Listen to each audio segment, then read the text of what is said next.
નમસ્કાર. જય સ્વામિનારાયણ. આ સેશનમાં આપણે કુલ 3 સવાલ જોઈશું. ગ્રાહકોનું શોષણ કઈ કઈ રીતે થાય છે, ગ્રાહકોનું શોષણ થવાના કારણો અને ગ્રાહકોના હક અને હિતોના રક્ષણ માટે વિશ્વથી માંડીને ગુજરાત સુધી થયેલા પ્રયાસો. ચલો એમાં સૌ પ્રથમ જોઈએ ગ્રાહકોનું શોષણ કઈ કઈ રીતે થાય. તો જુદી જુદી 12 રીતે થાય છે. ઉદાહરણ તરીકે ઓછો તોલમાપ, હલકી ગુણવત્તાવાળો માલ કે સેવા, વધુ કિંમત, આરોગ્યને હાનિકારક વસ્તુઓ, વેચાણ પછીની અસંતોષકારક સેવા, નિર્ધારિત શરત મુજબ વેચાણની, સેવા ક્ષેત્રે ઉણપ, ગ્રાહક સાથે દુર્વ્યવહાર કે અનાવશ્યક શરતો, પસંદગીમાં છેતરામણી, જાનનું જોખમ ભરેલા ઉપકરણો, કૃત્રિમ અછત, અધૂરી કે અપૂરતી માહિતી. તો જોઈએ એમાં પેલું આપણે ચર્ચા કરીએ ઓછું તોલમાપ. કે ચીજવસ્તુ કે સેવાની આપણે પૂરી કિંમત ચૂકવ્યા પછી પણ વેપારીઓ તોલમાપના વજનમાં, ત્રાજવા કે યંત્ર સાથે ચેડા કરીને ઓછા વજનમાં કે પેકિંગ પર લખ્યું હોય તેના કરતા ઓછા વજન કે ઓછા માપમાં વસ્તુ આપણને આપે તો એ ગ્રાહક તરીકે આપણે છેતરાણ કહેવાય. કારણ કે આપણે પૂરા વજનની વસ્તુ કિંમતની આપણે વજનની આપણે કિંમત ચૂકવી છે, તો એ ગ્રાહક તરીકે આપણે છેતરાયા કહેવાય. તો પહેલું કારણ યાદ રાખજો, ઓછું તોલમાપ. ચીજવસ્તુની પૂરી કિંમત ચૂકવ્યા પછી પણ વેપારી તોલમાપ કે વજનમાં, ત્રાજવા કે યંત્ર સાથે ચેડા કરીને કે ગ્રાહકને ઓછા વજનમાં કે પેકિંગ પર લખેલું હોય એના કરતાં ઓછું વજન કે ઓછું માપ આપીને જો વસ્તુ આપણને આપે તો એ ગ્રાહક તરીકે આપણે છેતરાયા કહેવાય.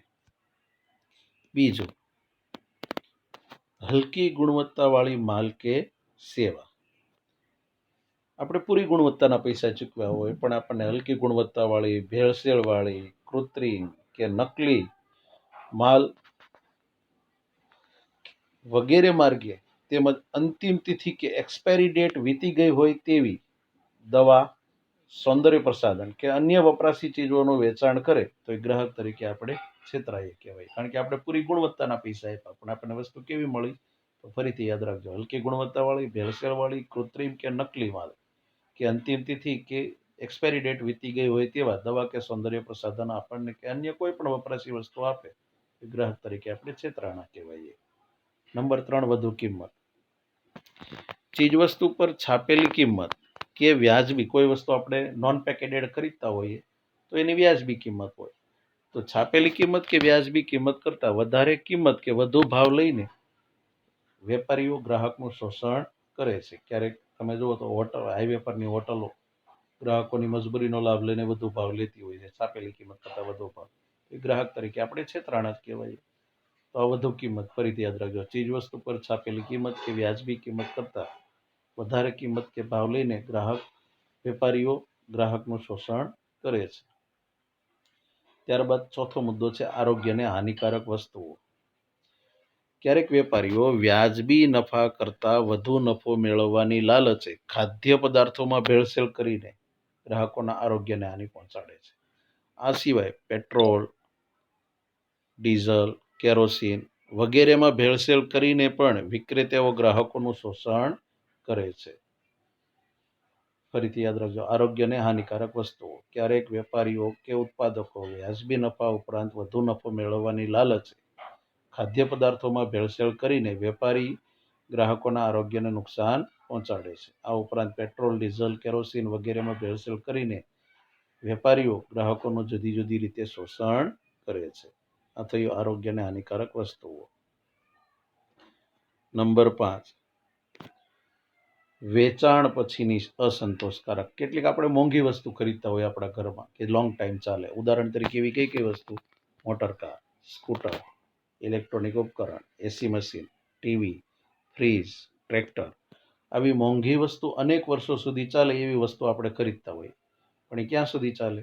તો વેચાણ પછી કંપની દ્વારા જે નક્કી કરવામાં આવેલી આપણને સર્વિસ મળે, પણ ક્યારેક વેચાણ પછી આપણને સંતોષકારક સેવાઓ ગ્રાહકને મળે નહીં, અથવા મળે તો સમયસર ન મળે. સમયસર મળે તો એમાંથી ઓરિજિનલ સ્પેરપાર્ટ કાઢીને ડુપ્લિકેટ સ્પેરપાર્ટ નાખી દે તો એ ગ્રાહક તરીકે આપણે છેતરાણા કહેવાય. કારણ કે જેટલા સમય સુધી એ યંત્ર ચાલશે એ ચાલવાનું નથી. ફરીથી યાદ રાખજો, વેચાણ પછીની અસંતોષકારક સેવા. મોટર કાર, સ્કૂટર, ઇલેક્ટ્રોનિક ઉપકરણ, AC machine, TV, fridge, tractor વગેરે જેવી મોંઘી વસ્તુઓ વર્ષો સુધી ચાલતી હોય છે, પણ જો એમાં વેચાણ પછી કંપની કે ઉદ્યોગ કે માલિકો દ્વારા સંતોષકારક સેવા પૂરી પાડવામાં ન આવે, સમયસર પૂરી પાડવામાં ન આવે, તો પૂરી પાડવામાં આવે તો ઓરિજિનલ સ્પેર પાર્ટને બદલે ડુપ્લિકેટ સ્પેર પાર્ટ નાખી દે, તો આપણું યંત્ર જેટલા વર્ષ સુધી ચાલવાનું છે એના બદલે એટલું ચાલશે નહીં, તો એ ગ્રાહક તરીકે આપણને નુકસાન છે. તો આ 5મો મુદ્દો, વેચાણ પછીની અસંતોષકારક સેવા. નંબર 6, નિર્ધારિત શરત મુજબ વેચાણની.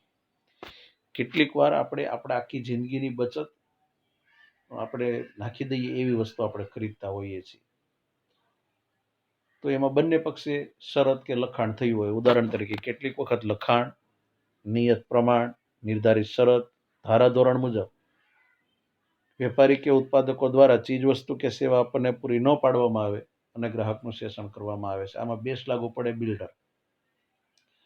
બિલ્ડરો પાસેથી આપણે મોટે ભાગે શું ખરીદતા હોય, તો દુકાન, મકાન કે ફ્લેટ ખરીદતા હોઈએ, તો બંને પક્ષે શરત થતી હોય. ઉદાહરણ તરીકે બિલ્ડરો દ્વારા શું શરત થાય, તો આ ટાઈમે તમારે પેમેન્ટ પૂરું પાડવાનું. ચલો, એ ટાઈમ પ્રમાણે આપણે પેમેન્ટ પૂરી પાડી હોય તો આપણે પણ અમુક લખાણ કે શરત કે ધારાધોરણ કે એમ નક્કી કર્યા હોય કે ભાઈ આ નંબરની દુકાન, આટલી જગ્યા, આવું મટીરિયલ, આટલા માળની, આ સમય સુધીમાં અમને સોંપી દેવાની, દસ્તાવેજના કાગળિયા સરકારના કાયદા પ્રમાણે પૂરા થઈ ગયેલા હોવા જોઈએ. આ બધું પૂરું પણ આપણે લખાણ મુજબ નક્કી કર્યું હોય, તો બિલ્ડરો દ્વારા નક્કી કરેલા સમય કે લખાણ મુજબ ઓફિસ, ઘર કે મકાનનો કબજો આપણને સમયસર પૂરી પાડવાના અથવા બાંધકામ કે સુવિધા પૂરી પાડે નહીં, તો એ ગ્રાહક તરીકે આપણું શોષણ જ થયું કહેવાય. ફરીથી યાદ રાખજો, નિર્ધારિત શરત મુજબ વેચાણની. કેટલીક વાર લખાણ, નિયત પ્રમાણ કે નિર્ધારિત શરત મુજબ કે ધારાધોરણ મુજબ ચીજવસ્તુ કે સેવાઓ પૂરી નહીં પાડીને ગ્રાહકોનું શોષણ કરવામાં આવતું હોય. ઉદાહરણ તરીકે મોટાભાગના બિલ્ડરો નક્કી કરેલા સમય કે લખાણ મુજબ ઘર કે ઓફિસનો કબજો તેમજ બાંધકામ કે સુવિધા પૂરી નહીં પાડીને ગ્રાહકનું શોષણ કરતા હોય છે. 7મો મુદ્દો, સેવા ક્ષેત્રે ઉણપ. સેવા એટલે આપણે એવું નથી સમજવાનું કે આપણને મફતમાં મળતું હોય. સેવા એટલે એ વસ્તુ કે આપણે બહુ નજીવો દર ચૂકવીને જે આપણને સુવિધા મળતી હોય ને એને આપણને સેવા કહી શકાય અર્થશાસ્ત્રની ભાષામાં. તો આપણને કોણ સેવા પૂરી પાડે છે? ઉદાહરણ તરીકે કોર્પોરેશન, મ્યુનિસિપાલિટી,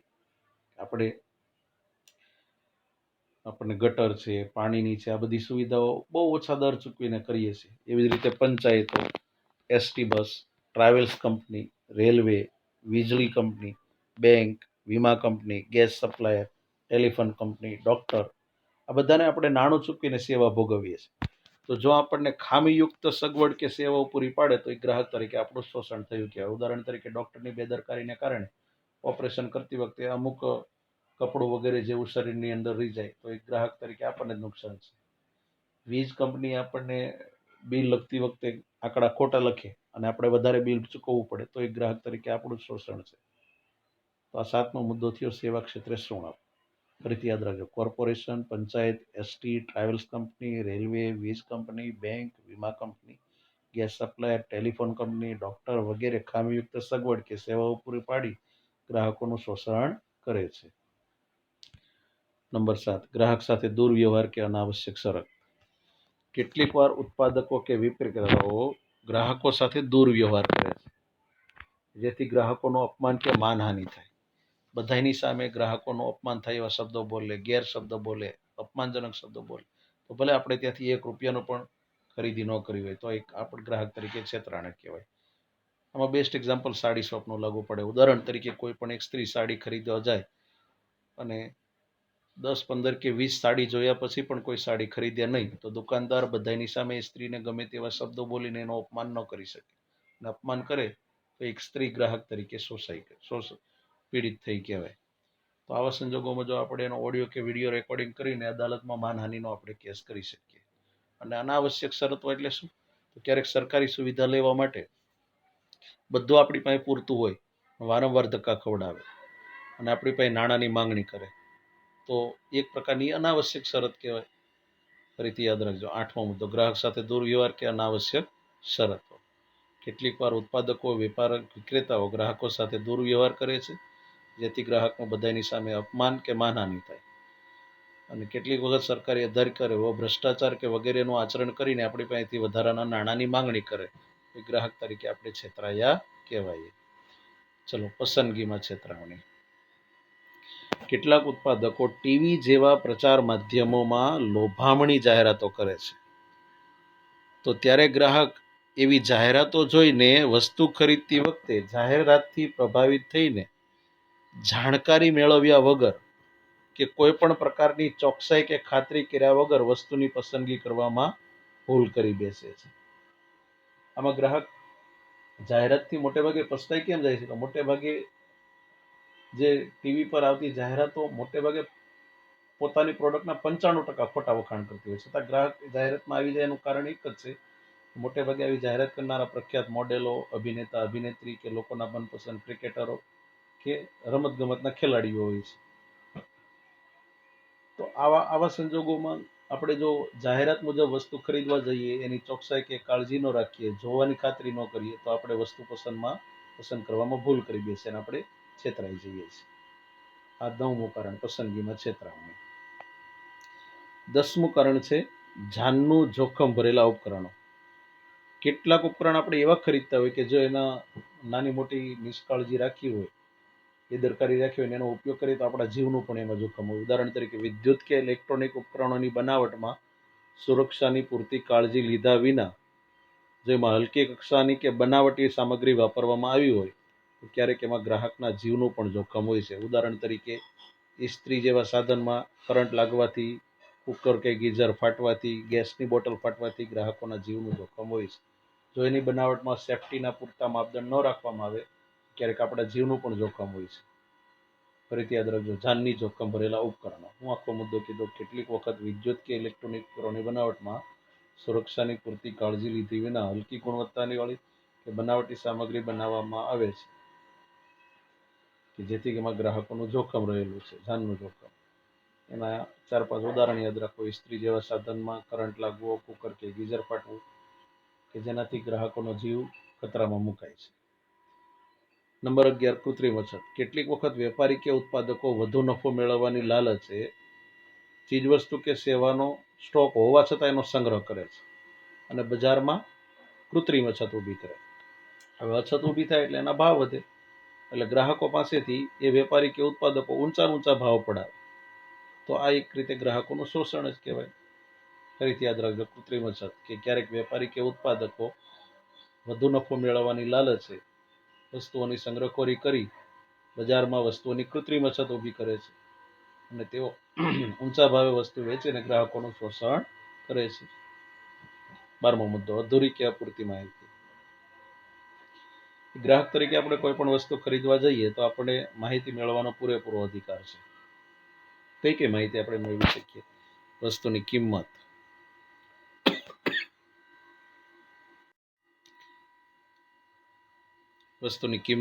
ગુણવત્તા, વિશ્વસનીયતા, વસ્તુનું આયુષ્ય, અંતિમ તિથિ એટલે કે એક્સપાયરી ડેટ, વસ્તુ લાંબા સમય સુધી ચાલવાનું આશ્વાસન, આરોગ્ય કે પર્યાવરણ પર એની થતી અસરો, એની કઈ રીતે સાવચેતી રાખવી, સાર સંભાળ કઈ રીતે રાખવી, એની ઉપયોગ કરવાની રીત, વેચાણની શરતો વગેરે બાબતોની આપણને અધૂરી અપૂરતી માહિતી આપે. ક્યારેક માહિતી બિલકુલ ન આપે અને આપણને ખરાબ વસ્તુ આપી દે તો એ ગ્રાહક તરીકે આપણે છેતરાયા કહેવાય. આ 12મો મુદ્દો થયો, અધૂરી કે અપૂરતી માહિતી. ફરીથી યાદ રાખજો, કોઈ પણ વસ્તુની કિંમત, ગુણવત્તા, વિશ્વસનીયતા, વસ્તુનું આયુષ્ય, અંતિમ તિથિ, વસ્તુ લાંબા સમય સુધી ચાલવાનું આશ્વાસન, આરોગ્ય કે પર્યાવરણ પર થતી એની અસર, સાવચેતી, સાર સંભાળ કે ઉપયોગ કરવાની રીત, વેચાણની શરતો વગેરે બાબતોની અધૂરી અપૂરતી માહિતીને આપીને કે માહિતી બિલકુલ ન આપીને વિક્રેતા સરળતાથી ગ્રાહકોનું શોષણ કરે છે. તો આ જુદી જુદી 12 રીતે ગ્રાહકોનું શોષણ થઈ શકે છે. આ થયા ગ્રાહકોનું શોષણ કઈ રીતે થાય છે. ક્યારેક આ સવાલ જુદી રીતે પૂછે, ગ્રાહક શોષણના પ્રકાર. તો એવો એને મળતો સવાલ, ગ્રાહકોનું શોષણ થવાના કારણો. તો ગ્રાહકોનું શોષણ થવાના કુલ 4 કારણો છે. ગ્રાહક પોતે જવાબદાર, મર્યાદિત માહિતી, મર્યાદિત પુરવઠો અને મર્યાદિત હરીફાઈ. ચલો એમાં ગ્રાહક પોતે જવાબદાર આપણે પહેલા જોઈએ. એમાં પહેલો જ મુદ્દો ગ્રાહક શોષણ થવાના કારણો છે. આપણે આગળ જોયા હતા એ પ્રકારો હતા કે આપણે પહેલું કારણ જોઈએ તો ગ્રાહક પોતે જવાબદાર. આપણા દેશમાં મોટા ભાગના ગ્રાહકો નિરક્ષર છે, મતલબ અભણ છે. તેમાં બજાર અંગેની જાગૃતતાનો મોટા ભાગના ગ્રાહકોમાં અભાવ છે. એટલે કે બજારમાં ગ્રાહક તરીકે ખરીદી કરવા જાય તો એના પાસે શું શું જાણકારી હોવી જોઈએ કોઈ માહિતી નથી.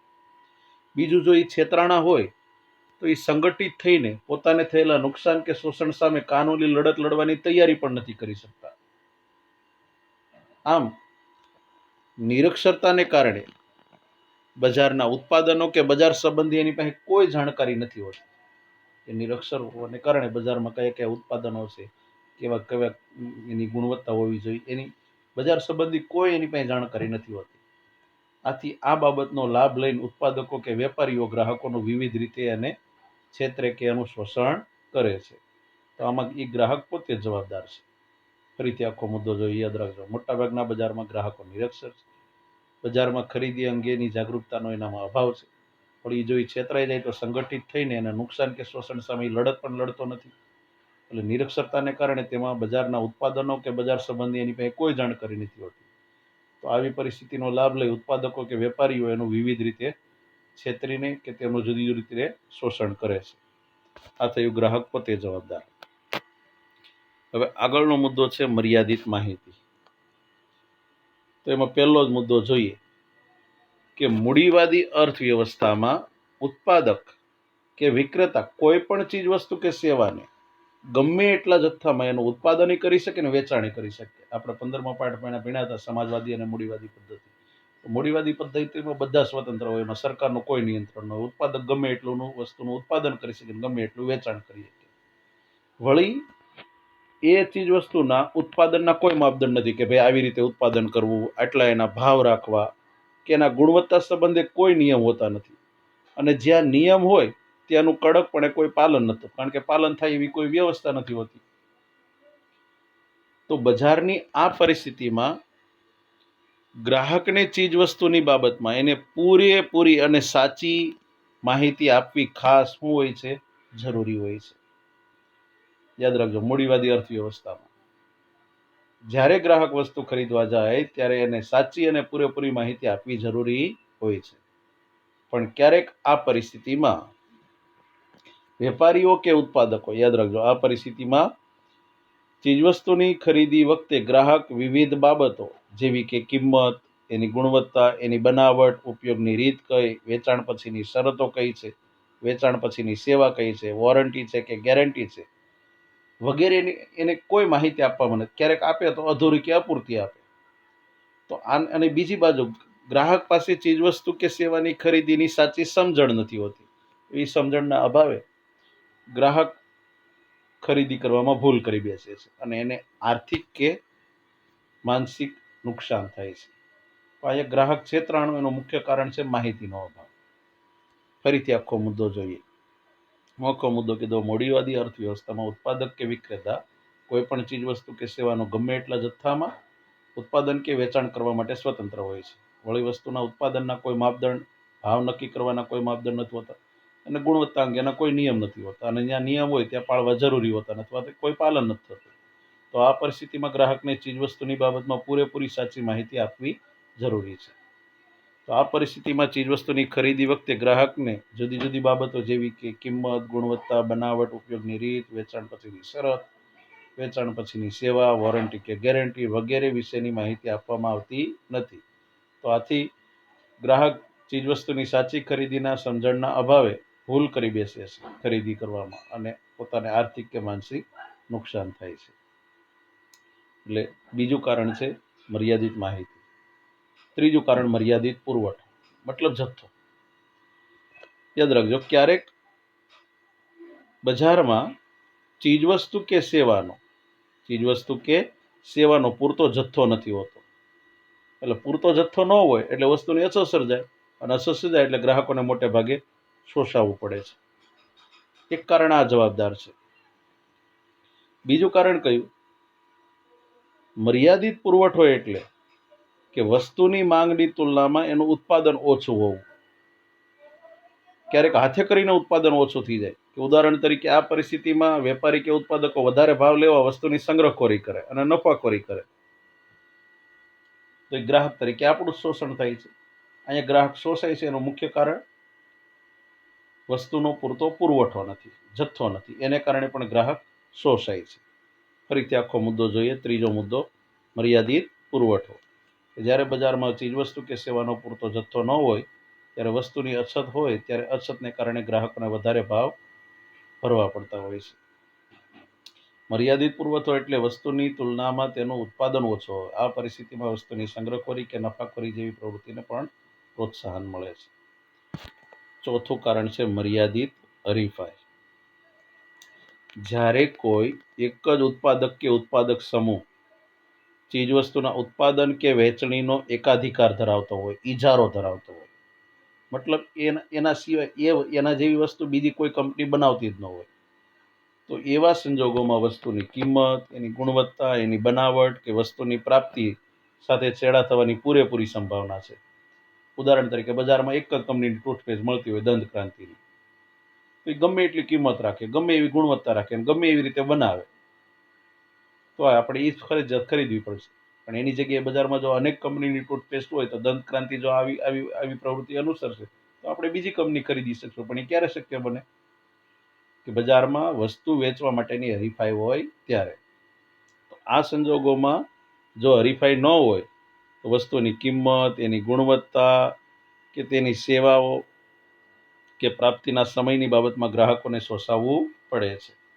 ફરીથી યાદ રાખજો, મર્યાદિત હરીફાઈ કે જ્યારે કોઈ એક જ ઉત્પાદક કે ઉત્પાદક સમૂહ કોઈ વસ્તુના ઉત્પાદન કે વેચણીમાં એકાધિકાર કે ઇજારો ધરાવતો હોય, ત્યારે વસ્તુની કિંમત, ગુણવત્તા, બનાવટ, ચીજવસ્તુના પ્રાપ્તિ વગેરે સાથે ચેડા થવાની પૂરેપૂરી સંભાવના વધી જાય છે. આ સંજોગોમાં વસ્તુઓની કિંમતો, ગુણવત્તા કે તેની સેવાઓ અને પ્રાપ્તિનો સમય વગેરે બાબતમાં ગ્રાહકોને શોષાવવું પડે છે. આ સવાલ થયો આપણો ગ્રાહક શોષણ થવાના કારણો. એમાં 4 કારણ આપણે જોયા. ગ્રાહક પોતે જવાબદાર, મર્યાદિત માહિતી, મર્યાદિત પુરવઠો અને મર્યાદિત હરીફાઈ. આ સેશનનો ત્રીજો સવાલ, ગ્રાહકોના હક અને હિતોના રક્ષણ માટે થયેલા પ્રયત્નો, વિશ્વથી માંડીને આપણા ગુજરાત સુધી. તો ગ્રાહકોના હક અને હિતો માટે ખૂબ પ્રાચીન સમયમાં કયો પ્રયત્ન થયો હતો એ આપણે જોઈએ. તો ગ્રાહકોના હક અને હિતોના રક્ષણ માટે સૌ પ્રથમ પ્રાચીન સમયમાં કૌટિલ્યના અર્થશાસ્ત્રમાં ઉલ્લેખ થયો છે. કૌટિલ્ય એટલે આપણા મહાન રાજનીતિજ્ઞ, જેને આપણે ચાણક્ય કહીએ છીએ. ચલો, એના અર્થશાસ્ત્રમાં આપણે, અર્થશાસ્ત્ર એટલે વહીવટી વિજ્ઞાનની ઉત્તમ કૃતિ કહી શકાય, જે ખૂબ પ્રાચીન સમયમાં લખાયેલી. ચલો, એ સમયમાં પણ ગ્રાહકોના હક હિતોના રક્ષણ માટે શું ઉપાય કરવામાં આવ્યો? તો એ સમયે પણ એમાં એને અર્થશાસ્ત્રમાં લખ્યું છે કે ઉદ્યોગો કે વેપારીઓ દ્વારા ગ્રાહકો સાથે કરાતા દુરાચાર કે શોષણની માહિતી આપવામાં આવી છે. કે એ સમયે પણ ઉદ્યોગો કે વેપારીઓ ગ્રાહકોને કઈ કઈ રીતે છેતરતા, એની પણ એણે આ અર્થશાસ્ત્રમાં માહિતી આપી છે. એટલું જ નહીં કે કોઈ તોલમાપ, ભેળસેળ, નકલી માલ કે ગુનાહિત વેપારી રીત રસમો જો કોઈ વ્યક્તિ કરતો પકડાઈ જાય, તો એને કઈ સજા કે કઈ દંડ કરવો, એની પણ જોગવાઈ એણે આ અર્થશાસ્ત્રમાં કરેલી છે. આ થયો ખૂબ પ્રાચીન સમયનો ઉપાય. ફરીથી યાદ રાખજો, ભારતમાં ગ્રાહકોના હક અને હિતોના રક્ષણ માટે સૌપ્રથમ કૌટિલ્યના અર્થશાસ્ત્રમાં ઉલ્લેખ થયેલો છે. તેમાં ઉદ્યોગપતિઓ કે વેપારીઓ દ્વારા ગ્રાહકો સાથે કઈ કઈ રીતે દુરાચાર કે શોષણ થાય એની માહિતી આપવામાં આવી. અને જો કોઈ વેપારી કે ઉદ્યોગપતિ તોલમાપ, ભેળસેળ, નકલી માલ કે ગુનાહિત વેપારી રીત રસમો કરતો પકડાય, તો એને કઈ દંડ કે શિક્ષા કરવી, એની જોગવાઈઓ દર્શાવવામાં આવી છે. આ થયો ખૂબ પ્રાચીન સમયનો ઉપાય. હવે હાલના આધુનિક સમયમાં કયા કયા ઉપાય થયા વિશ્વથી માંડીને ભારતમાં, એ જોઈએ. ચલો, તમને એમ પ્રશ્ન પૂછે કે ગ્રાહકોના હક અને હિતોના રક્ષણ માટે સૌ પ્રથમ પ્રયાસ ક્યાં થયો? તો પહેલો વહેલો પ્રયાસ જોઈએ. 15 માર્ચ 1962માં અમેરિકાના રાષ્ટ્રપ્રમુખ જ્હોન ફ્રેન્કલિન કેનેડીએ યુએસની સંસદમાં ગ્રાહકોને 4 અધિકારો આપવાની જાહેરાત કરી. એટલે પહેલો વહેલો ગ્રાહકોના હક અને હિતોના રક્ષણ માટે ઉપાય, પહેલો વહેલો પ્રયાસ ક્યાં થયો? તો અમેરિકાના સંસદમાં થયો. કોણે કર્યો? તો જ્હોન ફ્રેન્કલિન કેનેડીએ. ફરીથી આખો મુદ્દો યાદ રાખજો. 15 માર્ચ 1962ના રોજ અમેરિકન પ્રમુખ જ્હોન ફ્રેન્કલિન કેનેડીએ યુએસની સંસદમાં ગ્રાહકોને 4 અધિકારો આપવાની જાહેરાત કરી. બીજો પ્રયાસ ક્યારે થયો? તો 15 માર્ચ 1983. યાદ રાખજો, 15 માર્ચ 1983. 15 માર્ચ 1983 ના રોજ કન્ઝ્યુમર ઇન્ટરનેશનલ નામની એક આંતરરાષ્ટ્રીય સંસ્થા છે. આંતરરાષ્ટ્રીય સંસ્થાએ ગ્રાહકોને 4 અધિકાર આપતું એક જાહેરનામું પ્રસિદ્ધ કર્યું, મતલબ બહાર પાડ્યું.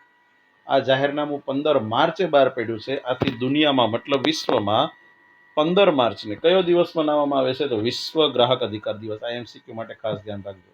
15 માર્ચ વિશ્વ ગ્રાહક અધિકાર દિવસ, વર્લ્ડ કન્ઝ્યુમર રાઇટ્સ ડે. ફરીથી યાદ રાખજો, 15 માર્ચ 1983 ના રોજ કન્ઝ્યુમર ઇન્ટરનેશનલ નામની આંતરરાષ્ટ્રીય સંસ્થાઓએ ગ્રાહકોને 4 અધિકાર આપતું એક વૈશ્વિક જાહેરનામું બહાર પાડ્યું. આ જાહેરનામું 15 માર્ચે બહાર પાડ્યું. આથી વિશ્વ ગ્રાહક અધિકાર દિવસ દર વર્ષે 15 માર્ચના દિવસે ઉજવવામાં આવે છે. આ થયો કન્ઝ્યુમર ઇન્ટરનેશનલનો પ્રયાસ. ત્યાર પછી સંયુક્ત રાષ્ટ્રનો પ્રયાસ જોઈએ. એ પછી સંયુક્ત રાષ્ટ્રોએ 16 એપ્રિલ 1985 ના રોજ 16 એપ્રિલ 1985 ના રોજ એની સામાન્ય સભામાં, એટલે કે જનરલ એસેમ્બલીમાં એક ખરડો પસાર કર્યો. ખરડાનું નામ શું આપ્યું? United Nations guideline for consumer protection નામનો ખરડો આપ્યો. અને આ ખરડામાં એણે ગ્રાહકોને મૂળભૂત 8 અધિકારો આપ્યા. યાદ રાખજો, ગ્રાહકોને મૂળભૂત 8 અધિકારો આપ્યા. ફરીથી યાદ રાખજો.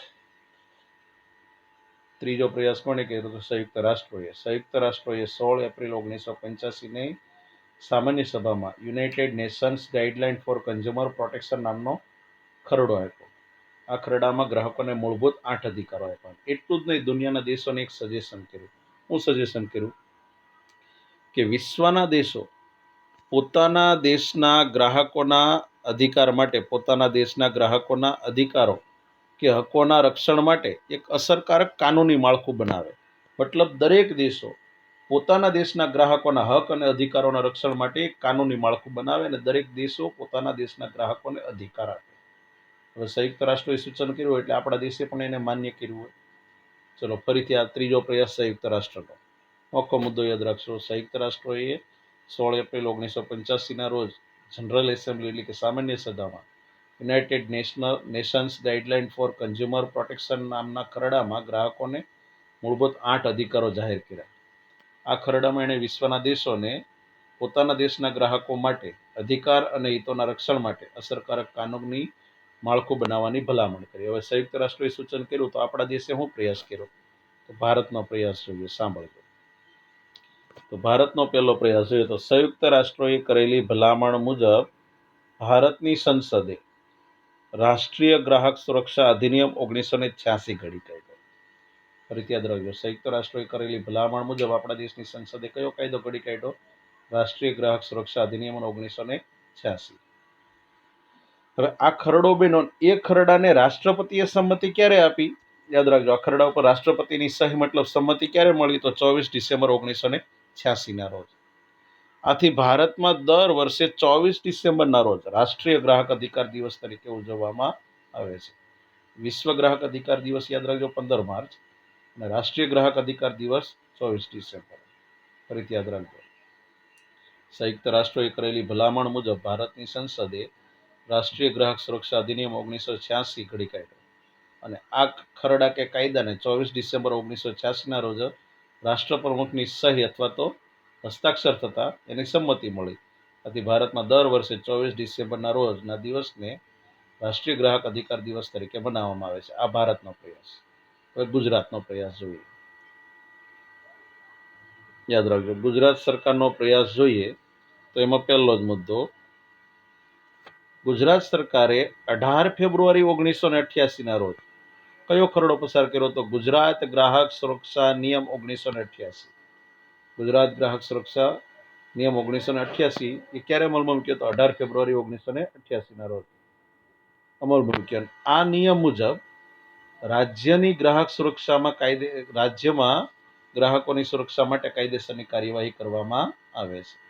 ફરીથી યાદ રાખજો, ગુજરાત સરકારે 18 ફેબ્રુઆરી 1988 ના રોજ ગુજરાત ગ્રાહક સુરક્ષા અધિનિયમ 1988 અમલમાં મૂક્યો. આ નિયમ મુજબ ગુજરાત રાજ્યમાં ગ્રાહક સુરક્ષાની કાયદેસરની કાર્યવાહી હાથ ધરવામાં આવે છે. ચલો, વિશ્વથી માંડીને ક્યાં તો પેલો સૌ પ્રથમ કૌટિલ્યનો પ્રાચીન સમયમાં પ્રયાસ. પહેલો 15 માર્ચ 1962 રોજ અમેરિકામાં જ્હોન ફ્રેન્કલિન કેનેડીનો પ્રયાસ. 15 માર્ચ 1983માં કન્ઝ્યુમર ઇન્ટરનેશનલનો પ્રયાસ. એને આધારે વિશ્વમાં 15 માર્ચ વિશ્વ ગ્રાહક અધિકાર દિવસ મનાવવામાં આવે. પછી 16 એપ્રિલ 1985ના રોજ યુનાઇટેડ નેશને ખરડો પસાર કર્યો, United Nation guideline for consumer protection. આ ખરડામાં ગ્રાહકોને 8 અધિકાર આપ્યા અને દુનિયાના બધા દેશોને સજેશન કર્યું કે પોતપોતાના દેશના ગ્રાહકોને અનુકૂળ હોય એવા ગ્રાહક અધિકાર આપો. તો એ અનુસાર ભારત સરકારે રાષ્ટ્રીય ગ્રાહક સુરક્ષા અધિનિયમ 1986 ઘડ્યો. 24 ડિસેમ્બર 1986ના રોજ રાષ્ટ્રપતિએ સંમતિ આપી, એટલે 24 ડિસેમ્બરને રાષ્ટ્રીય ગ્રાહક અધિકાર દિવસ મનાવીએ. અને ગુજરાત સરકારે 18 ફેબ્રુઆરી 1988ના રોજ ગુજરાત ગ્રાહક સુરક્ષા અધિનિયમ 1988. આ થયો વિશ્વથી પ્રાચીન સમયથી માંડીને વિશ્વમાં આધુનિક સમયથી માંડીને ગુજરાત સરકાર સુધી થયેલા પ્રયાસો.